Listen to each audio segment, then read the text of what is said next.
ప్రియమైన 10వ తరగతి విద్యార్థిని విద్యార్థులకు మీరమ్మ హిందీ విద్యాలయంకు సాదర స్వాగతం.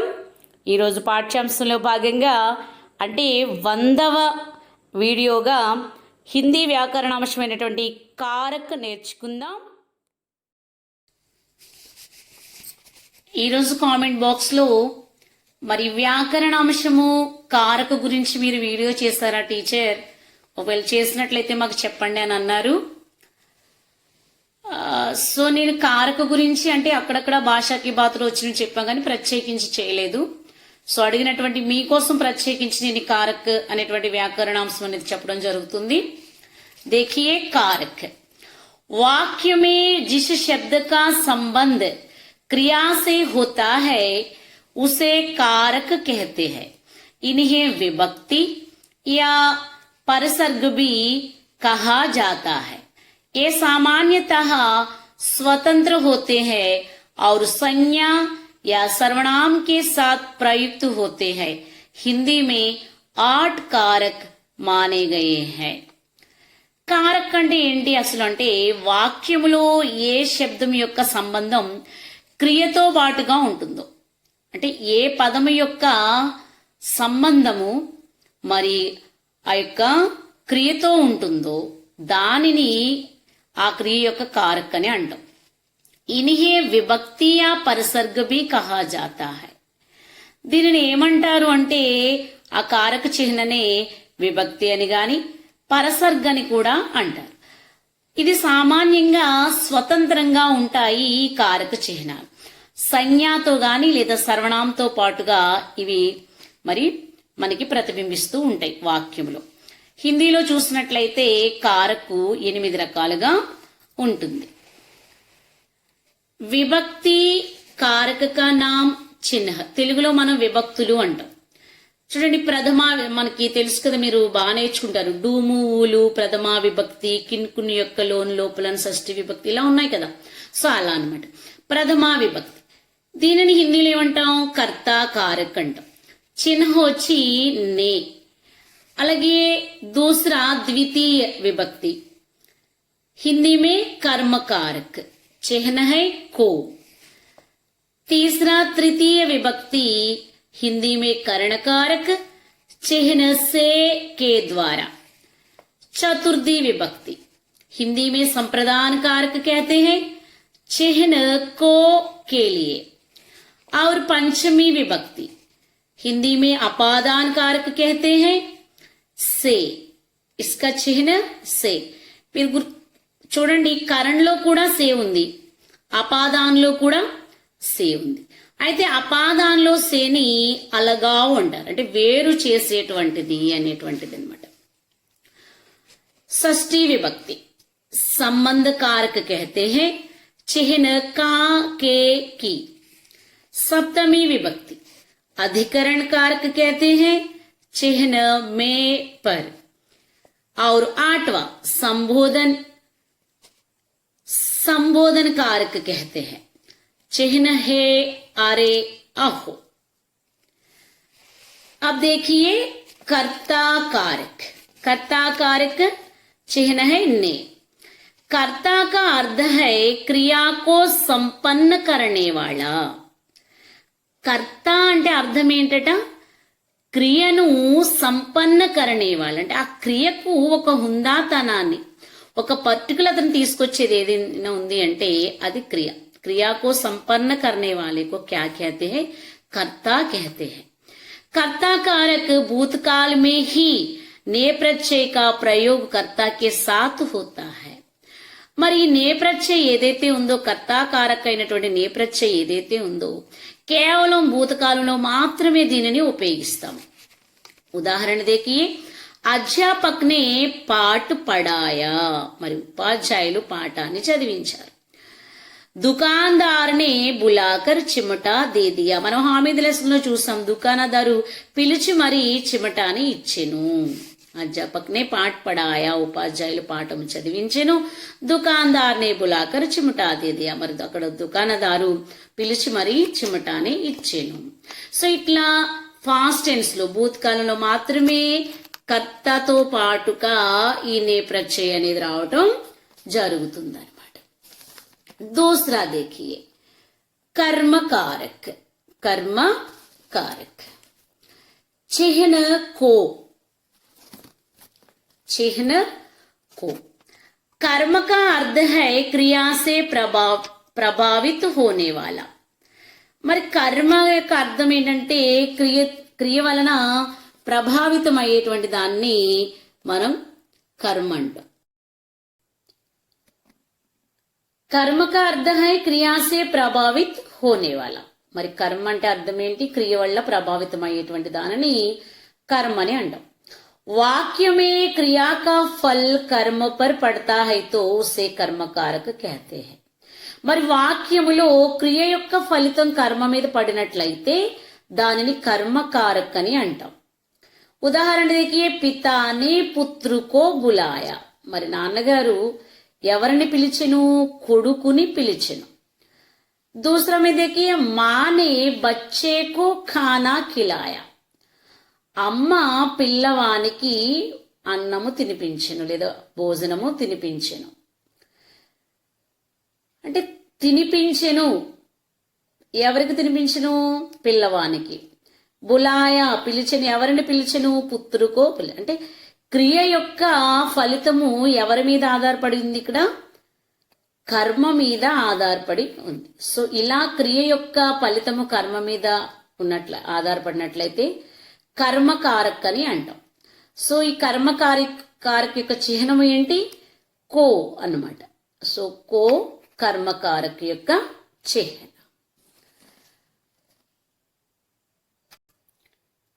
तीसरा करण कारक, करण कारक चिन्ह से। కరణ का अर्थ है సాధన్। అసలు కరణ్ అంటే ఏంటి అంటే సాధనము అని అర్థం। जिससे किसी क्रिया के साधन का बोध हो उसे करण कारक कहते हैं। మరి ఏ పదము వల్ల క్రియ యొక్క సాధనము అనేటువంటి విషయం మనకు అర్థమవుతుందో దాన్ని కరణకారక్ అని అంటాం। యాక్చువల్ గా క్రియాక సాధనీయ ఉపకరణ్ అంటే క్రియ జరగాలి అంటే ఏదైనా ఒక సాధనాన్ని అంటే ఏదైనా ఒక ఉపకరణాన్ని మనం ఒక వస్తువుని ఉపయోగిస్తాం।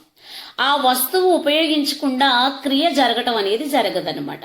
సో వస్తువుతో పని చేస్తాం, ఏదైనా వస్తువుతో పనిని చేస్తాము కాబట్టి దాన్ని మనం కరణకారక్ అంటున్నాం।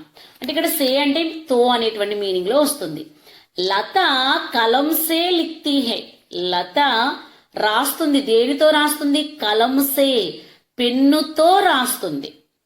రవినే లకడీ సే చోరుకో మారా, రవి దొంగవాణ్ణి కొట్టాడు, దేంతో కొట్టాడు? లక్కడీసే కర్రతో కొట్టాను।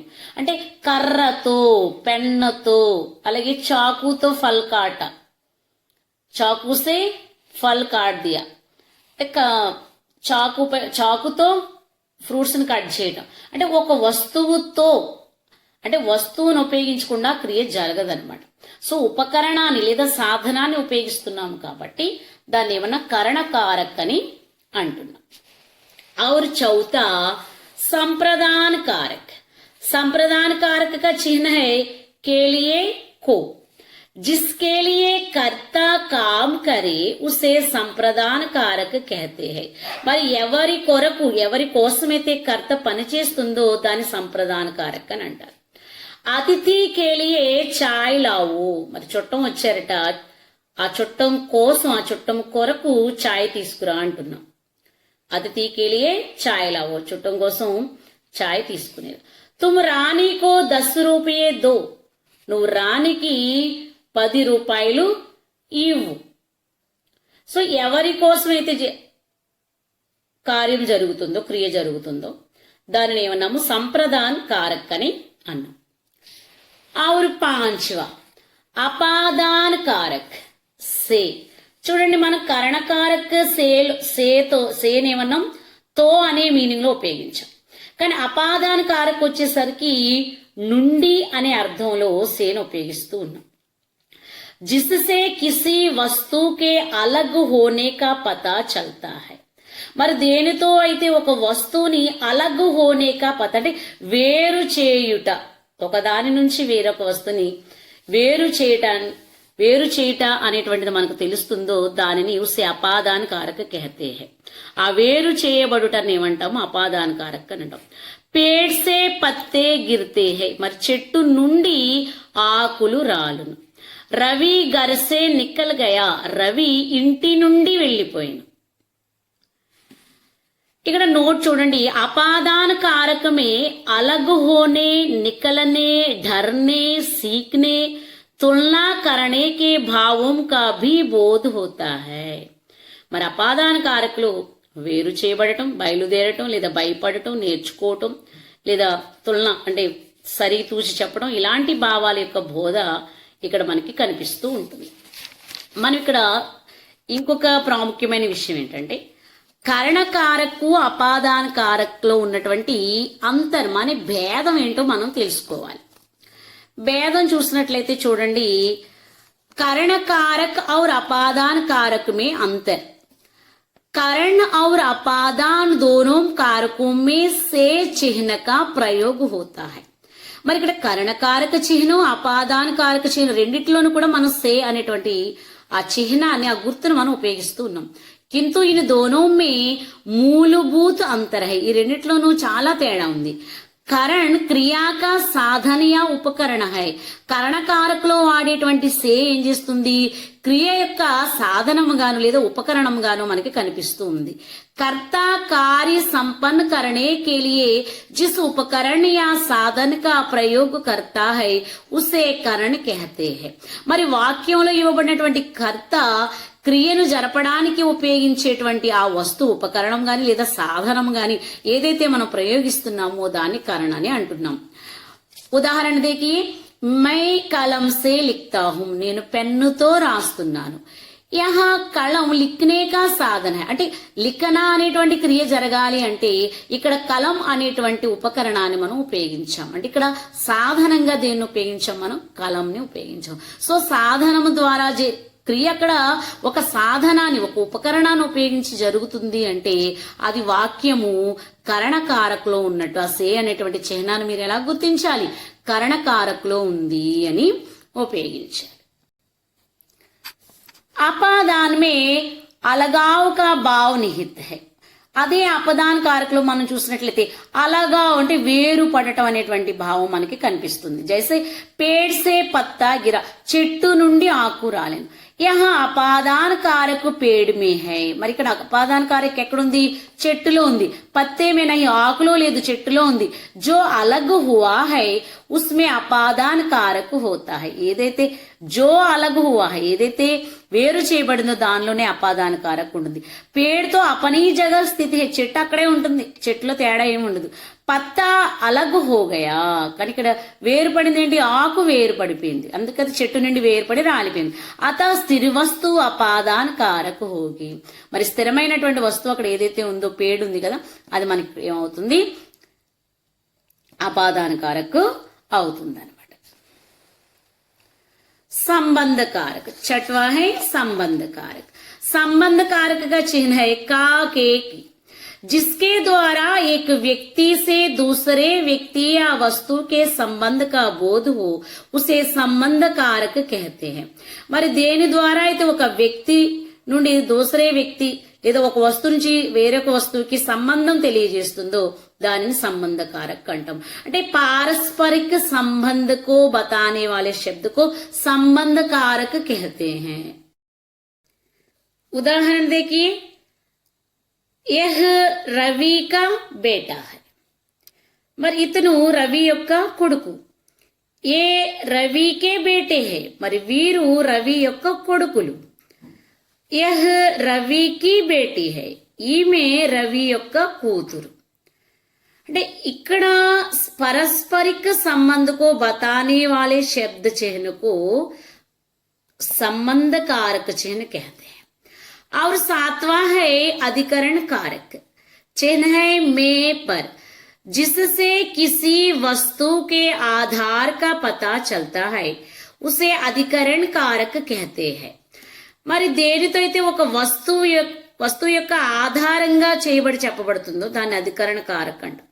అంటే ఆ వస్తువుకి ఆధారంగా చెప్పబడేటువంటి దానిని మనం అధికరణ కారక చిహ్నాలు అంటున్నాం. घर में कौन है, ఇంటిలో ఎవరున్నారు. మేజ్ పర్ కితాబ్ హై, బళ్ళ మీద పుస్తకం ఉంది.